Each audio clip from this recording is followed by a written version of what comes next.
Hi అండి, అందరు బాగున్నారా? నేనైతే బాగున్నానండి. ముందుకు ఒక మంచి విషయం తీసుకొచ్చాను అనమాట. ఇది ఎక్కడో కాదండి, మా గుంటూరులో జరిగింది. అందుకే నేను మీకు చెప్తున్నాను. చిన్నప్పటి నుంచి ఉన్నారు తెలిసిన వాళ్ళు, సొంత ఇంటి వాళ్ళు, ఇంటి పక్కనే ఉన్నారు, ఇంటి ఎదురున్నారు అని చెప్పేసి మీరు వాళ్ళకి ఎక్కువ అమౌంట్ ఇవ్వదంటే 1,00,000, 2 లక్షలు, 50,000 అలాగే ఇచ్చేటప్పుడు మీరు జాగ్రత్తగా ఇవ్వండి. తెలిసిన వాళ్ళు అని చెప్పి ఎంత అమౌంట్ అంటే అంత అమౌంట్ ఇచ్చేస్తే వాళ్ళు తిరిగి ఇస్తారు ఎవరో కూడా మనకు తెలియదు అనమాట. కొంతమంది ఈలేని పరిస్థితిలో ఉంటారు, అలాగే కొంతమంది ఉన్నా కానీ ఇవ్వరు, వాళ్ళకి మనసు రాదనమాట. డబ్బులు తీసుకున్నప్పుడు హ్యాపీగా తీసుకుంటారు, ఇవ్వడానికి వాళ్ళకి చేతులు మనసు రాదనమాట.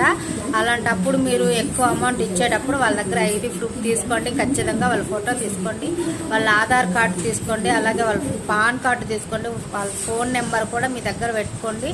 మంచిగా నా వీడియో నచ్చితే లైక్ చేయండి, షేర్ చేయండి, సబ్స్క్రైబ్ చేసుకోండి.